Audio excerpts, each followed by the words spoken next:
Yay, we are live and recording. Hello, everyone. This is Constance from Mysterious Galaxy. Now, I'm very excited because in the center screen, we have Marlene Perez. And then on the other side, who is joining her in conversation, is going to be Molly E. Lee, who many of you may recognize from well, actually, you guys should recognize both of these authors because we celebrated Marlene's first book for the series, The Afterlife of the Party. And today we're celebrating I'm with the Band, which deserves a very big round of applause because it came out yesterday. So it is new and fresh on the Yes. shelves. Yay! Beautiful. And It's so then pretty.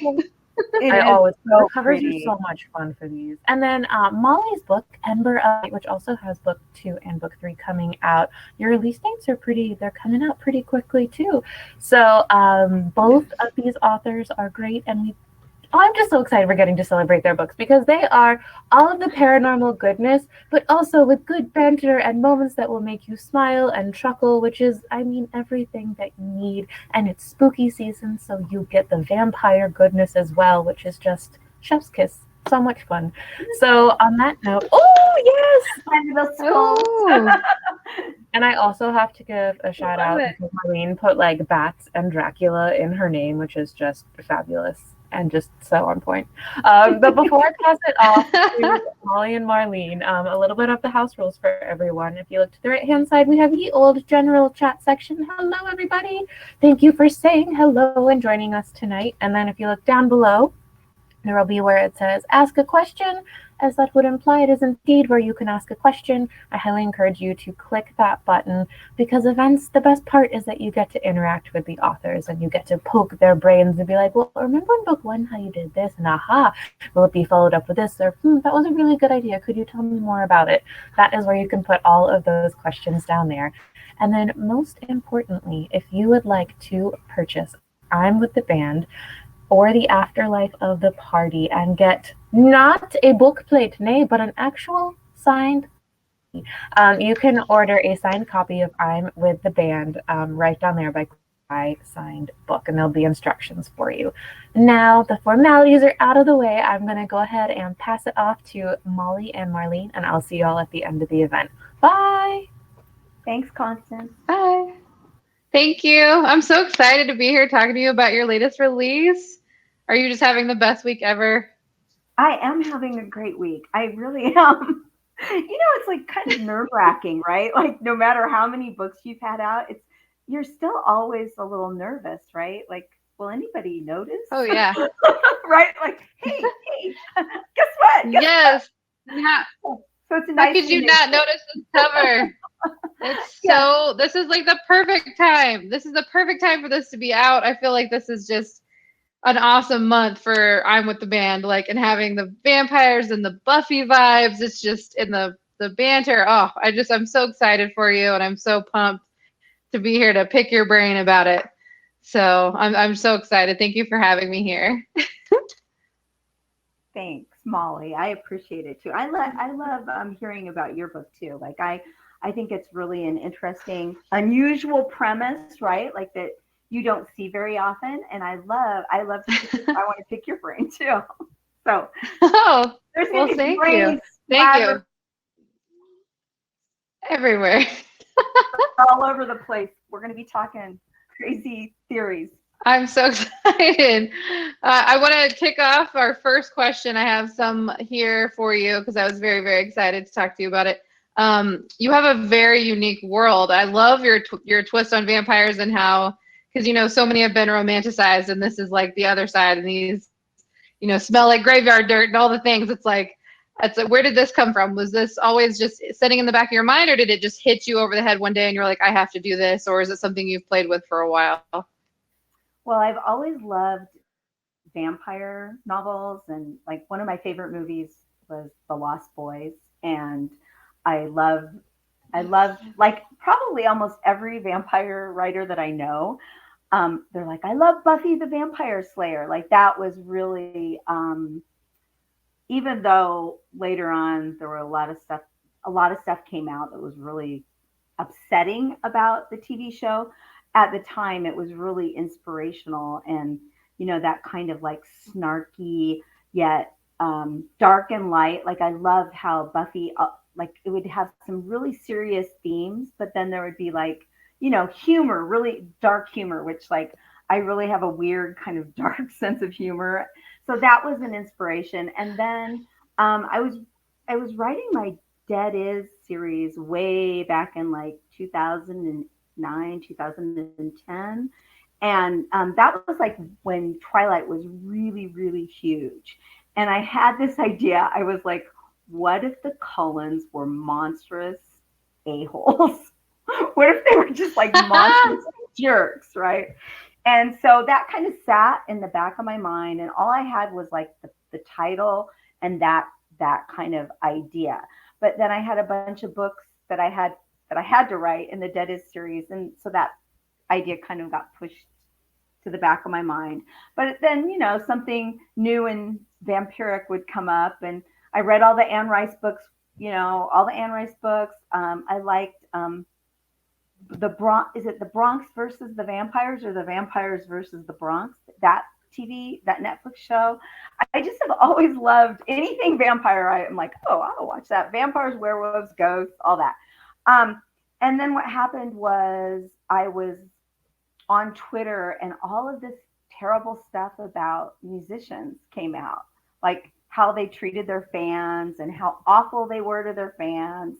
And I'm a huge music lover, and so there's like a huge music component in the Afterlife of the Party, and I'm with the band. And there's also a music component in my Dead Is series. There's like a clue spewing jukebox that gives clues based on like song titles in my Dead Is series. So anyway, so music has always been really important to me, and I always love music. My husband and I collect vinyl records. We're like, and we like always so like, cool. yeah, we quiz each other on like, hey, who sang this song? Like that kind of stuff. And so it was really, I will warn everyone, if you have a favorite band, do not Google the words groupies and the name of your favorite band, because you will find some terrible, horrific, bad behavior on the part of the band members. So that was kind of all like, kind of happening. And I was like, okay, I want a band of vampires. I want a band of musician vampires, and I want them to be true. Oh, like Interview with the Vampire. Yeah, buy Interview with the Vampire if you haven't read it yet, from Mysterious Galaxy. Yes. I wanted more like the bad guys. Like traditionally, if anybody remembers Dracula, Bram Stoker's Dracula, the book, Dracula is not a hot guy, and he's not a nice guy. And so I wanted to kind of be closer to that than to I like the romantic love interest vampires too. I like it all. Dark shadows, like all of it. Any of the vampires, all shapes, sizes. I am there for the vampires. But I just wanted to do something that was kind of closer to, like, they're dangerous predators, right? Like, so that was the inspiration. I love that because it's such a refreshing take, because again, I think this market is big enough for all of these stories, and it's okay to love the stories where they're the romantic lead, and I think it's awesome to see them as these monsters too, because sometimes, we need to see the other side of it, the dark side of it. So I just love that. I love that you went that way with it, and I think it's super refreshing and fun. And so speaking of music, I'm going to skip down to one of my last questions I have, because you were talking about how it's so important to you. So do you have a playlist that goes along with this book? Because I'm obsessed with playlists for my books. I have to have them. So I'm wondering, do you have one for yours that you can share? Nice. Yeah, I think we talked about this before, that I'm the same way. I always have a playlist, and I usually even have playlists for my work in progress, but I don't necessarily share those on Spotify. But when they're finished, I have. So right now I have in the Afterlife of the Party, the Drainers, which is the vampire band, they're kind of an emo band. And in I'm with the band, I'll give you a little hint because I don't want to spoil, but the title of each book is a hint about music in the book and about the vampire band. That's all I'll say.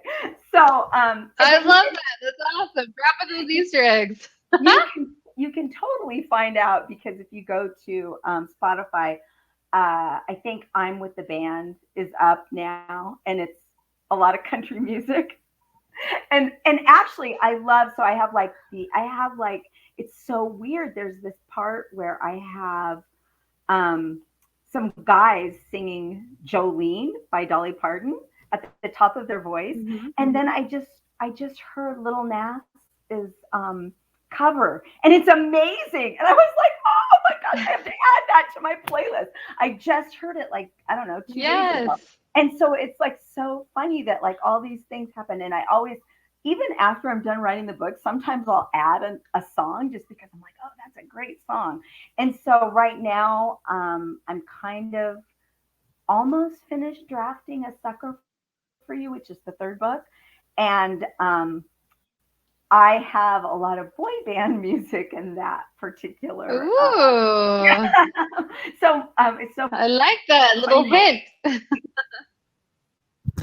My agent was telling me when we were trying to come up with titles, and usually I'm pretty good at titles, but I was struggling, and I think I wrote like 100 titles, like 100 different title names. And it had to kind of be related to songs, right? And it kind of had to be thematically, in there. And so my agent happened to say that his son's favorite song was Sucker by the Jonas Brothers. So I have to give my agent credit for he and then I was like, oh, that's a great title for a vampire That's novel. perfection. And then that kind of like started that. Yeah, oh, like great. That is a great song. My 8-year-old daughter loves that song. Yeah, isn't it a great song? That's like one of the boy band songs that I can listen to like a lot, like over and over again. It doesn't catchy. So yeah, and I'm always like, my husband's always finding new songs for me, and he'll be like, hey, listen to this singer, and then we'll try to find the album, and like, so we try to buy like from little independent record stores. We go thrifting, and we do the whole thrift store, record store. There's like a little record store in Orange County that we go to when they have Dollar Day.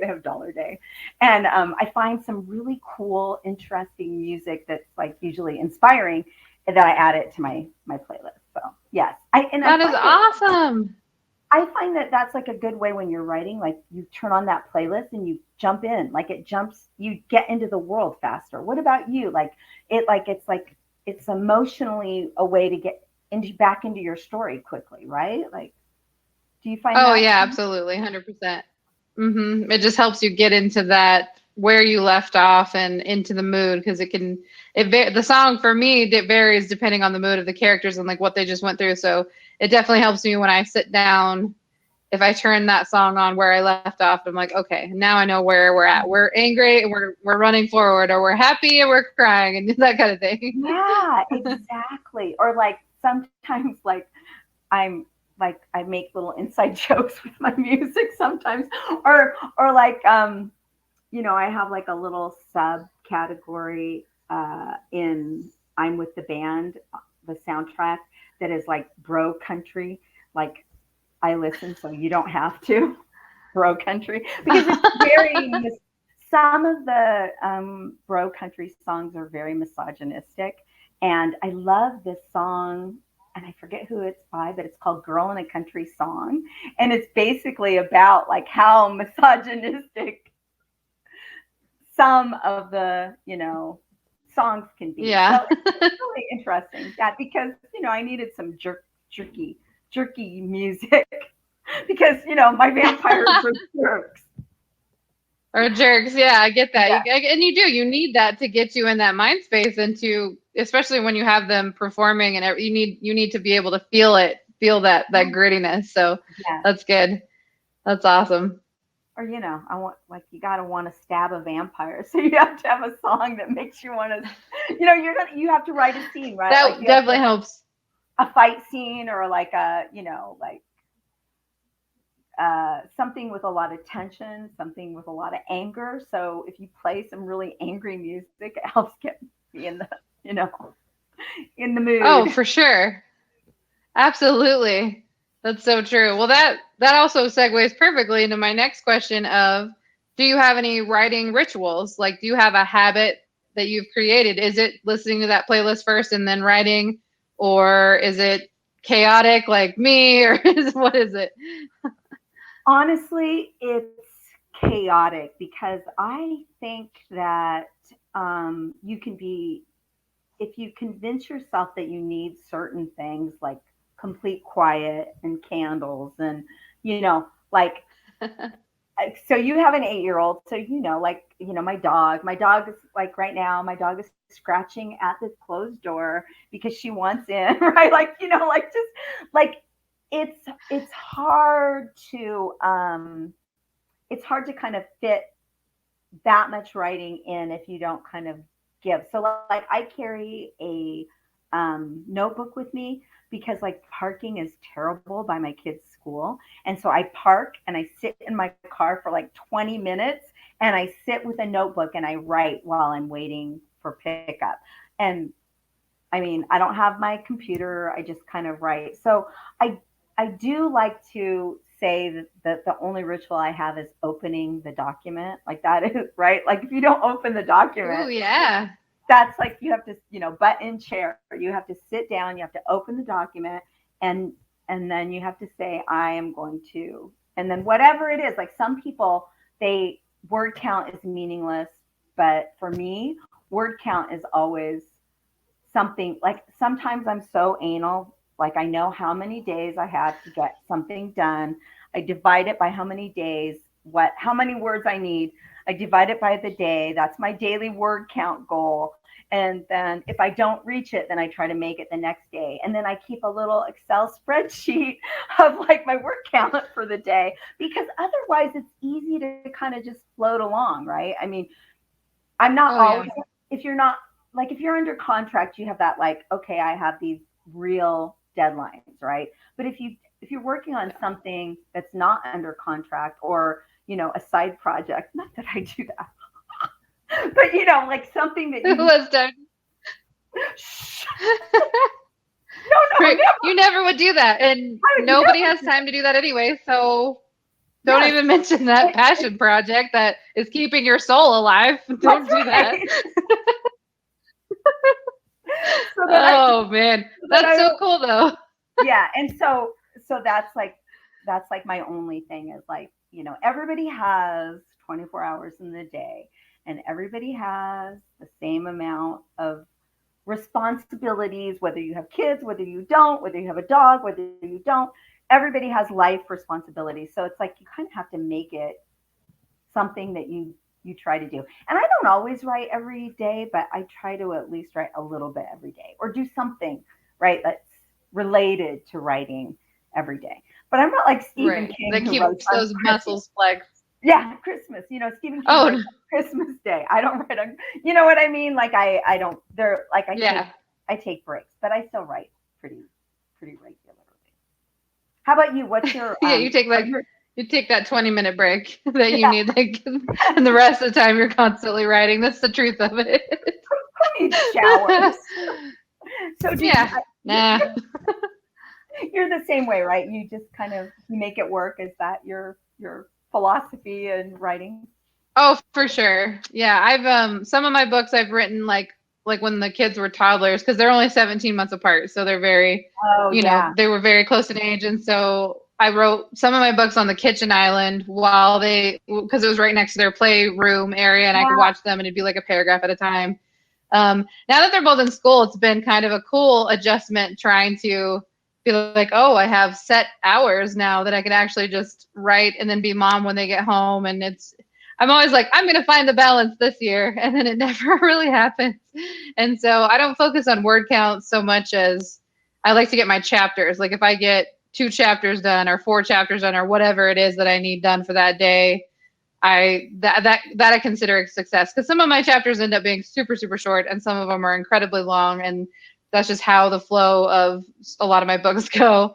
So I kind of condense it into that instead of a word count. But I know we all have our different things. But I have no rituals either besides opening the document, whether that be in my car on my notes phone while waiting for pickup and that kind of thing. So I love that you said that. That's very cool.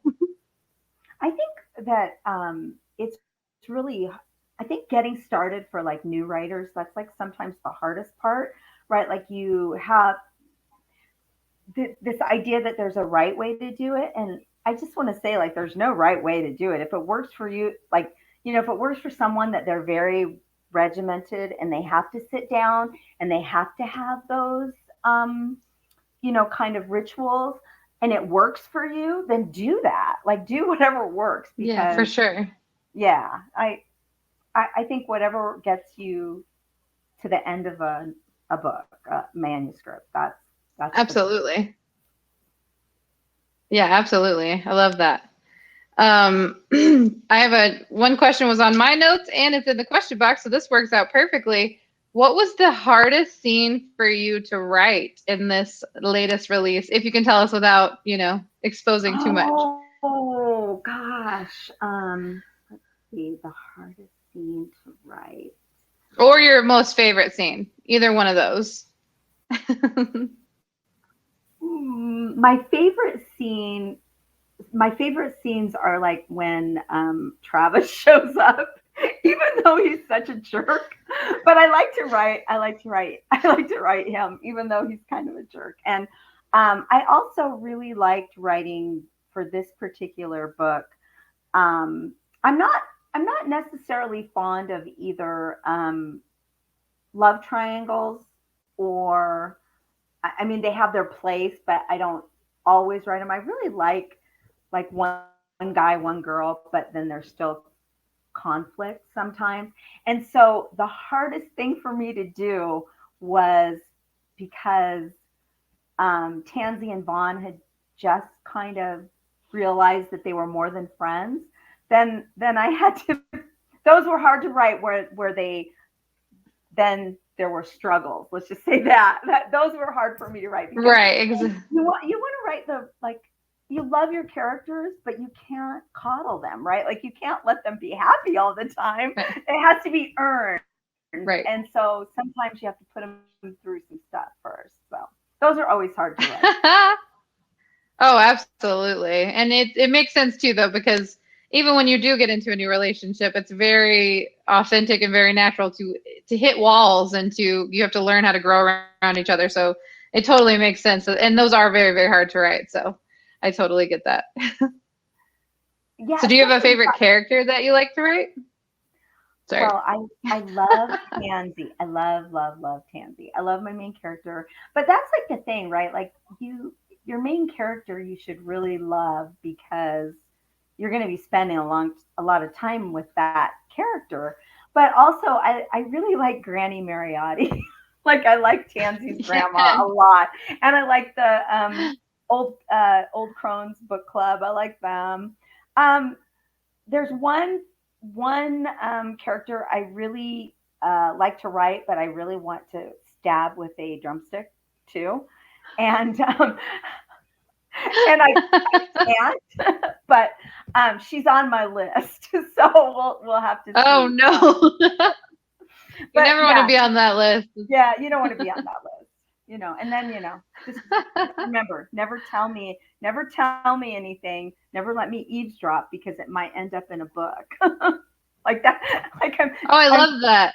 I'm a big eavesdropper, so like I'll be sitting. Oh, that's really good to know. So where did the awesome book club come from? Was that like a cool, like something that you witnessed type of inspiration and you drew on it, or was it just this awesome creation in your mind?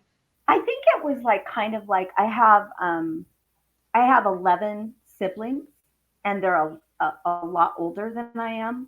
And so I've always had like this intergenerational thing. All these earbuds are bothering me. Okay, that's better. Oh, no. The intergenerational thing where like I get along with people that are a lot older than me or a lot younger than me. And I always thought I know these really cool, adventurous, awesome older ladies, like really adventurous, who've like traveled around the world, who, go hiking everywhere, who fly, who do all of these things. And I just, instead of being like the sweet little old lady who, bakes pies, I wanted to kind of have some side characters who were kind of good, interesting people that were older as support for Tansy. because her mom is not, you know, a good role model. Yeah. Yeah, no, that's awesome. I love that because it's such a fun, refreshing, very three-dimensional side characters that really drew everybody in. So I love that. That's cool that you had that kind of experience and you drew on that. Do you do that with all of your characters, or do some of them come fully fleshed, or do all of them have certain pieces of people that you've known or have had encounters with? No, I think some of them are just like little creations of my mind, right? And so not always, but a lot of times my main character just kind of starts talking to me. Have you ever had that happen? Like, you know, like they're just like all of a sudden there's like this little thing and they start.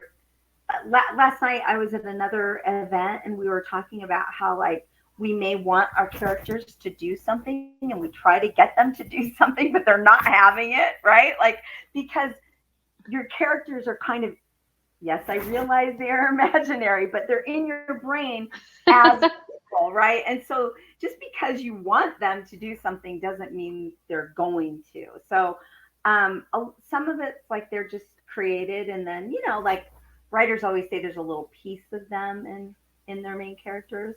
I think there's always a little piece. Like I'm pretty snarky, so like all my characters are kind of snarky, and you know, and like friendship. So that's like, sometimes it's more like themes, right? Or like feelings, or, you know, everybody's had a friendship that maybe is more one-sided, right? Like that you might be a better friend than your friend is, kind of things like that. Yes. Oh yeah, absolutely. That was a very interesting theme in these books, and for the girl friendships. I know that Tansy seems to be a little bit more on the, she's doing a little bit more. I'm not, you know, I'll just say that she seems to be doing a little.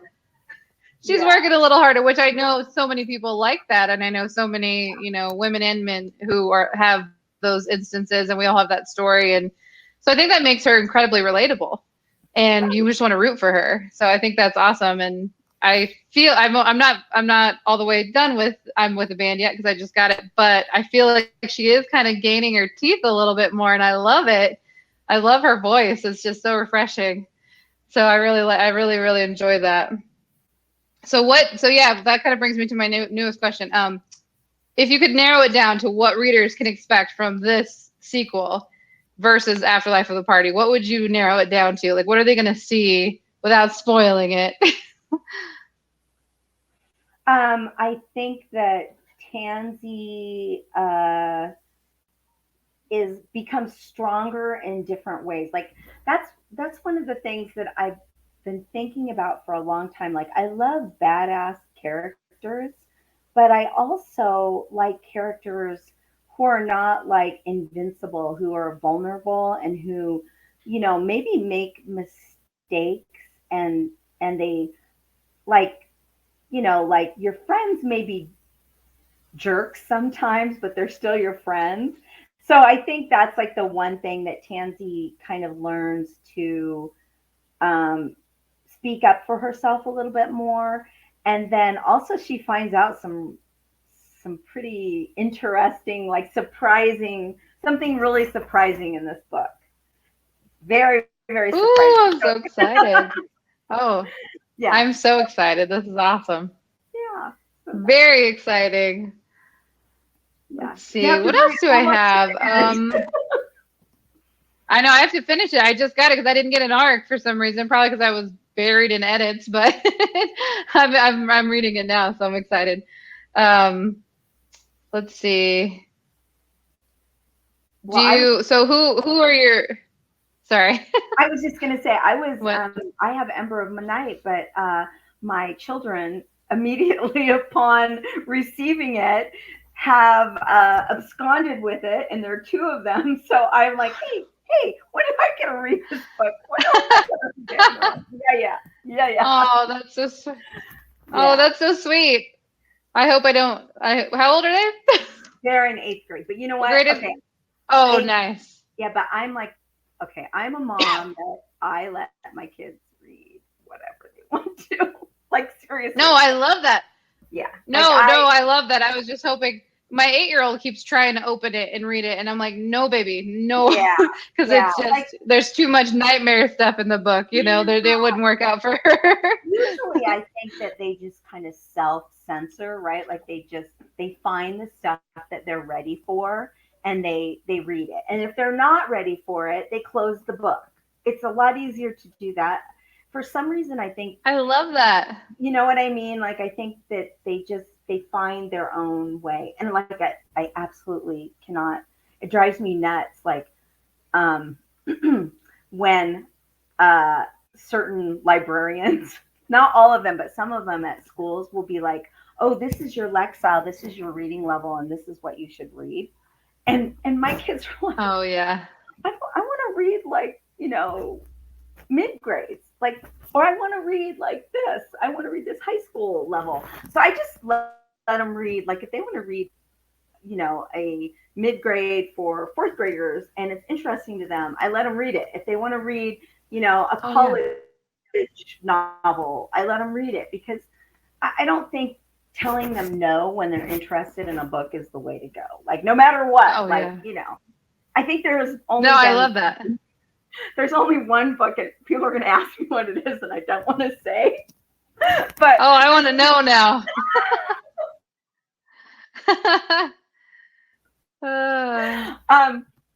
Ryan Gosling has a tattoo of this particular book on his person, is all I will say. And I like banned that book. Like, I'm like, you can't read that book. That's the only one. It's a children's book.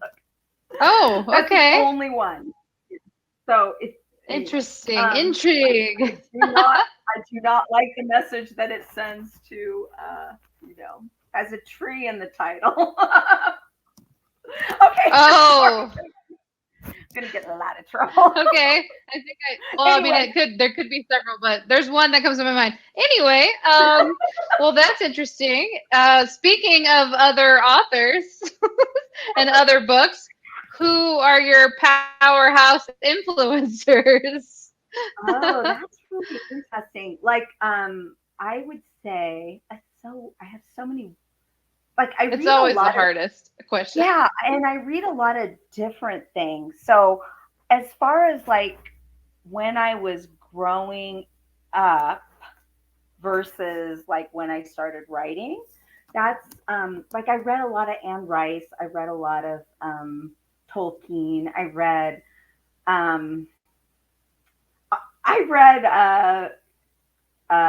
like tons and tons. When I was a kid, I was the youngest of 12. We had one TV, one television in the house. And guess what? When you're the youngest, you do not get to watch whatever show you want to watch when you were growing up. So I read all the time. So I really liked A Wrinkle in Time. That's one of my favorites. So that was one of my favorites growing up. But, you know, like, I think that it's more about just knowing how fabulous and wonderful and amazing and life-changing reading and books are, that like kind of did it for me. But yeah, that I think A Wrinkle in Time was probably my favorite book when I was growing up. And I read like, that's awesome. Dune. Like, I don't know. I had like this weird. Oh yeah. I had like too much time on my hands because I wasn't allowed to watch TV. So I read a lot of different things. Right. So. Well, I love that. That's so great. Dune, yeah. Read it before you see the movie. Oh, look, A Wrinkle in Time. Yeah, with that. Timothy. Nice, because the movie's coming out. It's got Momoa in it, right? So everybody's going to be buying that book to read it now. Yeah, there's a really good cast, a really interesting cast. Yeah, it looks awesome. Oh yeah, look, yeah. Yes. Fantastic cast. Yeah, it really does look. And Zendaya, isn't she the lead in it? Oh, I think so. Yeah. I love her. She's fantastic. Yeah, and so yeah, she'll do really well. A lot of ghost stories when I was growing up, like, you know, just like, and fairy tales. I read Zendaya. I read tons of fairy tales when I was growing up. So I don't know, like, I was like a little nerdy kid in Iowa when it snowed a lot. So. Oh yeah, it does. That's true. I love that though. It's such a great escape reading, and it's enriching, and I've always been a big reader too, so I totally relate. I feel the nerdiness. And my kids are big readers too, and I don't think they stood a chance. Like they were always going to be big readers. So Yeah, my kids are big readers. Did you face any? Yeah. Sorry. What? I think I have a delay, so like I keep cutting over you. I'm sorry. That's all right. I'll just I could just wait 5 seconds and then. Actually, 4 kids. Wait a minute. You're like, how many do I have? The older 2 are old enough now they don't do that, but oh yeah. Oh, I love that. So did you face any challenges while writing or researching for I'm with the Band? Any kind of roadblocks that you hit that you somehow found a way to overcome, and how did you overcome those if you did? I actually think I'm with the Band.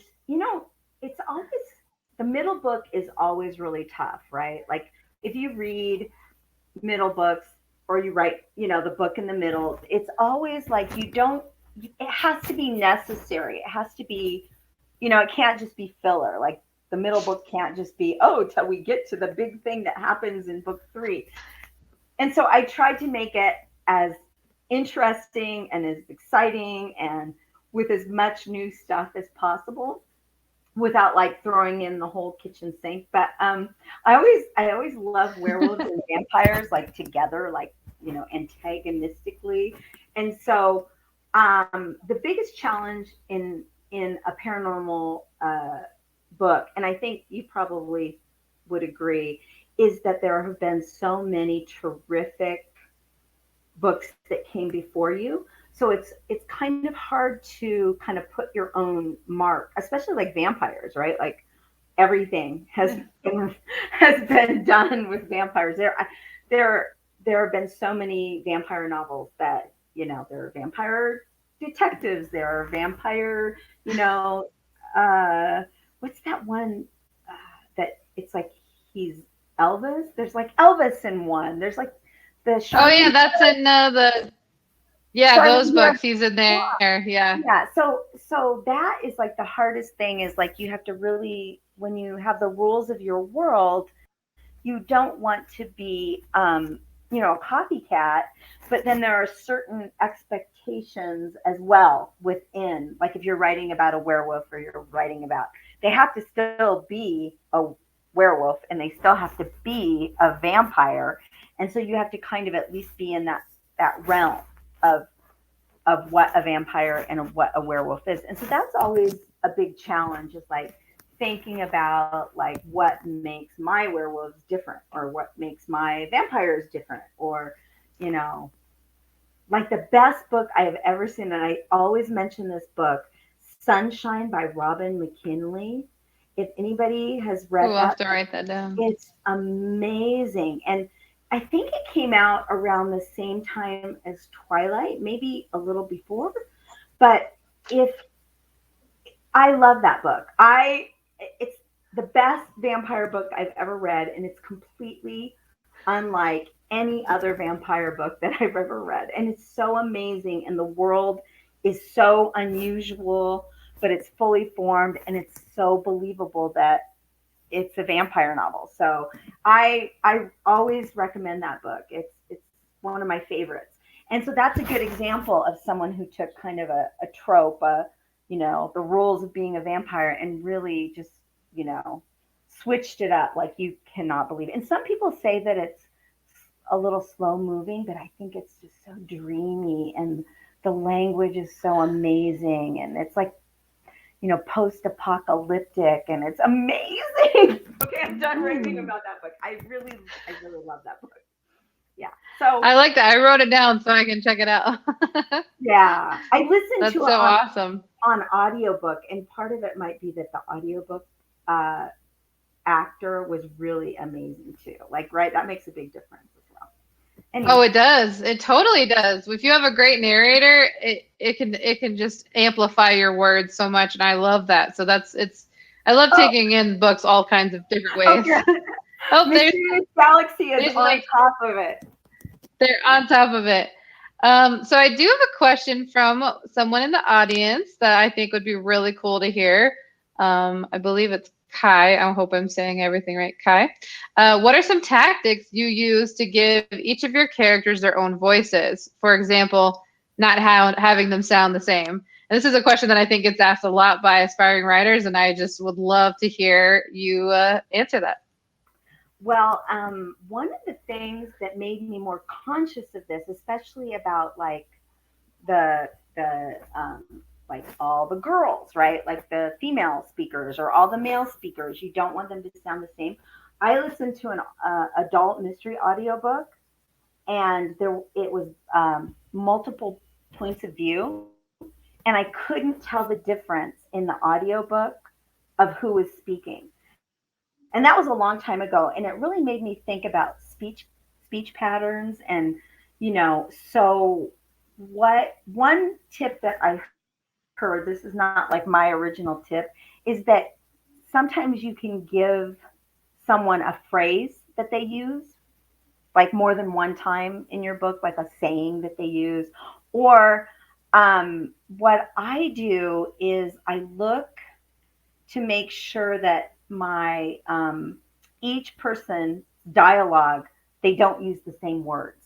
So like I actually do like a search for like I'll say here's a sentence that Tansy says, and then I'll search that to make sure that my other characters are not literally saying the same thing, because that's easy, right? Like in a 325 350 page novel, it's sometimes there's always one word that I repeat. It's not Oh yeah. necessarily in dialogue, but it's like, like first of all, get rid of all your varies, get rid of all your so's, like just like all of those, like, you know, empty words. Try and get rid of those. But that's one thing I do. And then the other thing I do is like, so I listen to my son talk to his friends, or like when they're gaming on the PlayStation. so so That like, is such a great trick. I hear them gaming, or like when COVID wasn't happening, like you go to the mall and you can kind of like I'll sit at the food court and I'll be listening to the cadence of different speakers. And so I live in Orange County, and so they're like the surfer dudes, and they're like, like they're different little groups. And so I'll try to kind of like listen to different little groups. So eavesdropping is really great, but I think that it is hard, right? It is hard to. What do you do? What are your tricks of the trade too? A, a lot of the same thing. Like I definitely, especially with like nicknames, somebody can't be saying, "Oh, darling," and then another character says it at the same time. It's like we need different words, and so I totally get that, and I search that all the time as well. But for me, it comes down to like tone, and so like when you're shuffling a lot of characters, it's very easy to slip into the same mood for each character, and it's like you got to kind of check yourself with each piece of dialogue if you're not doing different POVs, and be like, okay, what's their tone? Where's their head at? And kind of try to convey that. At least that's what I came up with in Shadow of Light, because there's a lot more characters in Shadow of Light, and they're all on the page for a lot of the time. And so we're just like, there's dialogue just going left and right. And so I was having to make sure I was staying on top of that and making sure each voice is authentic. So it is a very big challenge. So totally get needing strategy on it, and listening to audiobooks. That's totally a good idea. Cause again, there's sometimes when your mind gets distracted for a minute, and then you're like, whose voice am I in, or whose point of view am I in? But if it's a really well done, you know exactly who it is just from the tone and just from the way they're speaking. So I completely agree with that. And yeah. I also use I don't, it's like kind of robotic, but it actually works because when you read it yourself, you can make it sound really interesting, right? But like I use the voice feature on Word, and so I'll just sit there and listen to like a scene. And if they all sound alike, I know it's a robotic voice, but still, even within the robotic voice, sometimes you can catch, little things, or you can really catch repetition when you listen to the Oh audio, yeah. the audio voice. So I like to do that sometimes, or I'll have my twins read a manuscript and they'll be like, you know, Mom, nobody talks like that. I love that. Yeah, we had I love that. we had a big conversation about slang because they're in eighth grade and there's a lot of slang, and what I was trying to convey to them was that slang is in writing, it can really date a manuscript, right? So like if you use like the really, really top, hot slang now, it might, we've all read books where you're like, like 5 years, right? And so I really try to either limit my slang or give it a little like mash up words of my own, or I just try to limit it and still get that feeling of a teen speaking. Because if you wrote down exactly how teens talked, it's not, you want to get the feeling in dialogue. It's not how somebody actually speaks, it's the feeling of how somebody speaks, because you don't want the ums and the uhs and the dudes and the, Yeah. Right. So that's the bros. The bros. Bro. Brah. Or brah. Everybody's bra. Yeah. Yeah. Every other dialogue sentence too. It wouldn't Yes. just be cool. The one that gives it a good voice, it would be like every line. Yeah, like we yeah. So Yeah. yes. For sure. And Okai, I love that story that you just told about the name change. That is so awesome. And yay, it's such a beautiful name. I love that. I love the community we have going over here in the chat box. Let's see. Oh, we got another question. Did you know how the entire story would end, or has the ending changed throughout edits of book 1 and 2? I did not know I kind of subconsciously knew the big reveal, but as I started writing more about some side characters, I realized that my brain had been thinking this the whole time. But then I surprised myself in the second book. I knew the ending of the first book. I did not know how I was going to end the second book, and I know how I'm going to end the trilogy. I've already written the ending of the trilogy, and I really love it. So when my editors see it, I don't know what's going to happen, but I like how it's always like, please, please, please. Yeah, because you know what? It's like hard when you're ending a trilogy. So when I wrote my Dead Is books, it was only supposed to be a trilogy, and it ended up being 8 books. And let me tell you, doing a story arc when you're like, oh, 3 books, oh no, 6 books, oh no, 8 books, that is like really hard. But if it's like I have this, and it's like an ending that I think is really great, but you never know, like, right? Like maybe it's not gonna feel to other people the way it feels to me. It feels really like satisfying to me. Like I was really happy when I wrote that ending. But again, right? You never know till your editor says, really? Or yay. Right. You never do. No, sometimes it's like, I worked on the scene forever and it's delightful. And then it's like, chop. Yeah. It's not going to happen. Like your darlings. But that's one of the beautiful things about writing.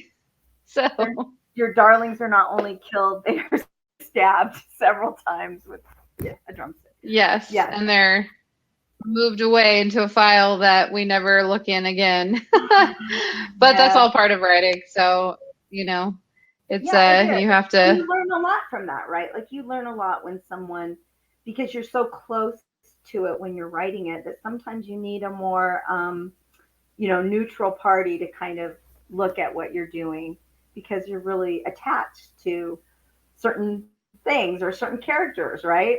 Like, have you ever had like, oh, this character is too much like this character and you don't need both of the characters, and you're like, oh yeah, I kind of think I do. And no, you don't need those characters, right? Yeah, no, and it's I know it's hard for some aspiring authors when they first get that first editing process. It's hard to get that back and forth, but it helps so much. Like I love what happens when edits. I mean, it's exhausting, but it's also like it makes it so much better, and it's almost like digging these gems out of the ground that you didn't know were there, that you had planted, but they weren't fully out yet, and it's just like I know it's one of the hardest things about this business is going through those edits and having to let go of things that you were so in love with, but it usually always makes the story better. So I always try to tell new authors, like, it's going to be okay. They're there to help you. They're not there to hurt your feelings. Like, you can do this. When you get through it, you have a shinier book on the end. So the best advice that I ever heard, and this was from one of my old critique partners, is if you are in the place where you're getting an editorial letter, even if it's an edit without a contract, right? Like if somebody in publishing sent you a letter, an editorial letter, that means you're on the right track. But the thing that is always intimidating is like sometimes if you get not only an editorial letter, but you get like your manuscript back with all sorts of stuff marked up in it, right? Well, at least I do. But one of the best tips I ever got was to start with the smallest thing. First of all, read over your letter and let it sit, because your first reaction is always no, right? Like, because it's always no. So just let that letter sit, and then the next day start the new file and do the easiest thing that you agree with, the simplest, easiest, it's a typo, it's, a word, something really simple, and then just go to the next hardest thing and the next hardest thing and the next hardest thing. Now, some people like to tackle the hardest thing first, but I'm not a fan. That's not me. That's not me. Yeah, if you do the easiest part first, then you feel like you're accomplished, and then also like emotionally you've had time to kind of like adjust, and it's not as heartrending by the time you get to that big thing that you have to do. Right. That's just my right. It is.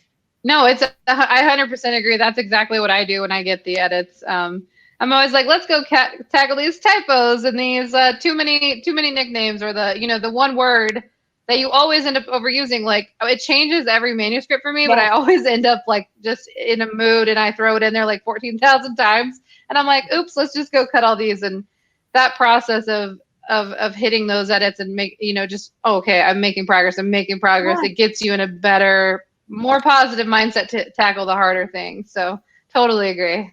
Yeah, and I have like a little search and destroy list, because I'm the same way. It's not the same word every time. So I have a search and destroy, and it's usually like there's like 20 different words that I might use, but every once in a while it's like this random word that I've never used. and so like editorial will catch it, but sometimes even editorial doesn't. So that's like one thing that I do the first time I see a word, then I'll search, like, not every word obviously, but like sometimes it's necessary for snark or for like voice, a certain kind of word that's not necessarily kind of an empty word, but it kind of helps with dialogue sometimes. So I'm not saying you always have to destroy it, but like then if it reminds me, I'm like, oh, very. How many times do I really need to use the word very? And then I'll search it in my document, and then sometimes it'll be like 58, like 58. No. And then I'll follow as many of them as I can. Or like sometimes I'll use, I don't know, usually, or I don't know, just random words. And that is a really easy way to kind of clean up your manuscript. Or look at one page, and then this is like a Richard Peck thing, where like see if you can delete, like, he says 10 words, but even if you can delete 5 words to make your writing tighter, like you don't need 4 adjectives. And most of the time. I mean, there are exceptions. Most of the time. these are not my rules. These are my suggestions, right? So Yes. No, I love it. Yeah, no, I love that. That's so cool. And you could definitely tell in the very sharp and witty banter and I'm with the band. So I love it. I'm very, very excited. And I'm so glad that you had such an awesome release week. And I hope it continues to get better every day and that you get more feedback and from readers. That's always one of my favorite things is when the readers message and you just get to talk to them about it. So I hope it just gets better and better because it only released. Yeah, was it yesterday? Yeah. That released? Yeah. I think it was midnight that it was delivered to my Kindle. I love it when like my readers get my little weird jokes and then they continue it and they post about it, right? Like I love it when they do that. Yes. Like, one of my readers posted about her Starbucks drink, and there's like a whole thing about pumpkin spice and Afterlife of the Party, and I was like, oh yay. Somebody gets it. Oh, I love that. Yeah. I love that. And speaking of that, where are you most active on social media? What platform is it? Before we have to go, I know we have to go. So where can they all find you to talk to you? Instagram, Mar Perez author on Instagram. And, I'm on Facebook and I'm on Twitter, but mostly I like Instagram the most. That's like the nicest, fun, pretty pictures. Yes. Instagram's my favorite too. Yes. I don't know, it's the less stress inducing of all of the social media for me. And the books, like every day I find like a new book I want to read. And they're beautiful, these beautiful Instagram photos. They're just amazing. Yeah. Instagram. And Molly too, where can people find you as well? Yeah, Molly. Yes, I love Instagram. I love Instagram. That's where, if you're sending me private messages, that's where I'm going to respond the fastest. I am on TikTok a little bit, but I've just now gotten on there, so I'm still figuring it out. So yeah, Instagram's the place to find me, and it's at Molly Elizabeth Lee. That's all it is. Hey, if you can actually just use your name and not have to add any weird things to it, that is a victory in and of itself. So yeah, I got lucky with that one. I did. But I want to thank Marlene so much for celebrating I'm with the band. Thank you. Such a good fun book if you're looking for a great, not even necessarily Halloween read, but just a good fall read. It's a great one for you to pick up. And then also, Molly, thank you for being the conversation for tonight, and everyone as well as Molly for all of your great questions. And yeah, don't forget, if you want an actual signed physical book, which is a bit of a unicorn these days, we are very happy to get to provide those for you. So go ahead and click that Buy Signed Book button down below. And on that note, thank you so much for joining us, and we will see y'all next time. Thank you all. Yeah. Bye, everybody. Thank you, everybody.